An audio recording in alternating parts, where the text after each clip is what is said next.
Come on guys, അപ്പോൾ exam സ്പെഷ്യലായിട്ട് നമുക്ക് പേനയ്ക്കും പെൻസിലിനൊക്കെ വേണ്ടിയിട്ട് ഒരു ക്രാഫ്റ്റ് ചെയ്താലോ? അപ്പോൾ അതിനായിട്ട് നമുക്ക് 2 കളർ പേപ്പർ എടുക്കാം.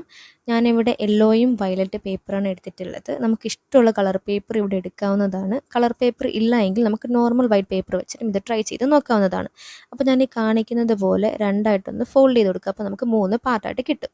ദെൻ ഫസ്റ്റ് ആൻഡ് സെക്കൻഡ് പേജിൽ ഞാൻ ഈ കാണിക്കുന്നത് പോലെ ഓപ്പോസിറ്റായിട്ട് എഡ്ജസിൽ നിന്ന് ലൈൻ വരച്ച് കൊടുക്കുക. Note the point, opposite direction തന്നെ വരയ്ക്കാൻ നോക്കുക. ദെൻ അതിനെ കട്ട് ചെയ്ത് മാറ്റുമ്പോൾ നമുക്കിത് ഇങ്ങനെ കിട്ടും. ദെൻ നമുക്ക് താഴ്ഭാഗത്തൊരു 2 സെൻറ്റിമീറ്റർ വിഡ്ത്ത് എടുത്ത് ഞാൻ ഈ കാണിക്കുന്നത് പോലെ ഒന്ന് മടക്കി കൊടുക്കുക. മടക്കി കൊടുത്ത ശേഷം നമുക്ക് ഈ പോർഷനിലും നമുക്ക് ആ ഒരു സൈഡിലുള്ള ഒരു പോർഷനിലും നമുക്ക് ഇതേപോലെ ഒന്ന് ഗ്ലൂ അപ്ലൈ ചെയ്ത് കൊടുത്ത് ഫിക്സ് ചെയ്ത് കൊടുക്കുക. ദെൻ നമ്മുടെ സെക്കൻഡ് കളർ പേപ്പർ എടുക്കുക. ഞാൻ ഈ കാണിക്കുന്നത് പോലെ ഒന്ന് മടക്കി കൊടുക്കുക. 2 പാർട്ടായിട്ടൊന്ന് മടക്കേണ്ടതുണ്ട്. ആദ്യം ഞാൻ ഈ കാണിക്കുന്നത് പോലെ, ദെൻ വീണ്ടും ഒന്നുകൂടി ഒന്ന് മടക്കി കൊടുക്കുക.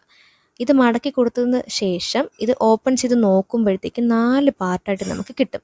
ഇതെന്തിനാണെന്ന് വെച്ച് കഴിഞ്ഞാൽ ഇതിൽ ഒരു പാർട്ട് കട്ട് ചെയ്താണ് നമ്മുടെ പൗച്ചിൻ്റെ ക്യാപ്പ് പോർഷൻ നമ്മൾ ക്രിയേറ്റ് ചെയ്യുന്നത്. അപ്പോൾ നമ്മുടെ പൗച്ചിൻ്റെ വിഡ്ത്തിനും ഷേപ്പിനൊക്കെ അനുസരിച്ച് ഇതിനൊന്ന് കട്ട് ചെയ്തെടുക്കുക. നമ്മുടെ ക്യാപ്പ് പോർഷൻ വന്നിട്ട് ഞാൻ നേരത്തെ കാണിച്ചതുപോലെ എഡ്ജസിൽ നിന്നൊരു ലൈൻ വരച്ചതിനെ കട്ട് ചെയ്ത് ജസ്റ്റ് ഒന്ന് ഡിസൈൻ ചെയ്ത് കൊടുത്തു എന്നേ ഉള്ളൂ. ദെൻ ഇതിന് ലെങ്ത് ഒക്കെ കറക്റ്റായിട്ടുണ്ടെങ്കിൽ നമുക്ക് ഗ്ലൂ അപ്ലൈ ചെയ്ത് ഇതിനെ സ്റ്റിക്ക് ചെയ്ത് കൊടുക്കുക. ദെൻ നമ്മുടെ ഈ ഒരു ക്യാപ്പ് പോർഷൻ ഫിക്സ് ചെയ്തിരിക്കാനായിട്ട് നമുക്കിത് ഇതേപോലെ ഒരു കുഞ്ഞ് പേപ്പർ പീസ് എടുക്കുക. അതിൻ്റെ 2 സൈഡ് മാത്രം ഗ്ലൂ അപ്ലൈ ചെയ്ത് ഒട്ടിച്ച് കൊടുക്കുക. ദെൻ ഞാൻ ഇതേപോലെ ഒരു ചെറിയൊരു പീസ് കളർ പേപ്പർ വീണ്ടും എടുക്കുന്നുണ്ട്. നേരത്തെ കാണിച്ചതുപോലെ തന്നെ അതിനെ ഫോൾഡ് ചെയ്ത് കൊടുക്കുക, ഗ്ലൂ അപ്ലൈ ചെയ്ത് കൊടുക്കുക. നോട്ട് ദ പോയിന്റ്, ഇപ്പോൾ ഞാൻ ചെറിയൊരു ലോക്ക് സിസ്റ്റം പോലെ ഇടുന്നുണ്ട്.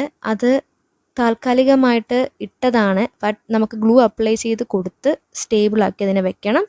ദെൻ നോർമലി ഞാൻ ബ്ലാക്ക് പെൻ യൂസ് ചെയ്ത് സിമ്പിളായിട്ടുള്ള ഡിസൈൻ മാത്രമേ യൂസ് ചെയ്യാറുള്ളൂ. നിങ്ങൾക്ക് ഇഷ്ടമുള്ള ഏത് ഡിസൈൻ വേണമോ യൂസ് ചെയ്യാം.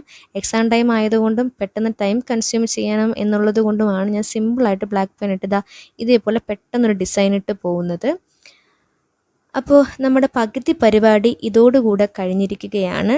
ദെൻ നമ്മുടെ ഈ പൗച്ച് നമ്മുടേതാണെന്നുള്ള ഓണർഷിപ്പിനായിട്ട് നമ്മുടെ പേരെഴുതിയൊരു വൈറ്റ് പേപ്പർ നമുക്ക് ഇതേപോലെ ഒട്ടിക്കാം. നമ്മുടെ ചാനലിൻ്റെ പേരാണ് ഞാൻ എഴുതിയിട്ടുള്ളത്. ദെൻ നമ്മുടെ നോട്ട്സായിട്ട് നമുക്ക് താഴത്തെ ഭാഗത്ത് എന്ത് വേണോ വയ്ക്കാം. നമ്മുടെ ആക്സസറീസ് എല്ലാം നമുക്ക് വളരെ സ്പേഷ്യസ് ആയിട്ട് ഇതിനകത്ത് ഹോൾഡ് ചെയ്യാവുന്നതാണ്. ദെൻ നമ്മുടെ പൗച്ച് ഇതാ റെഡി ആയിട്ടുണ്ട്.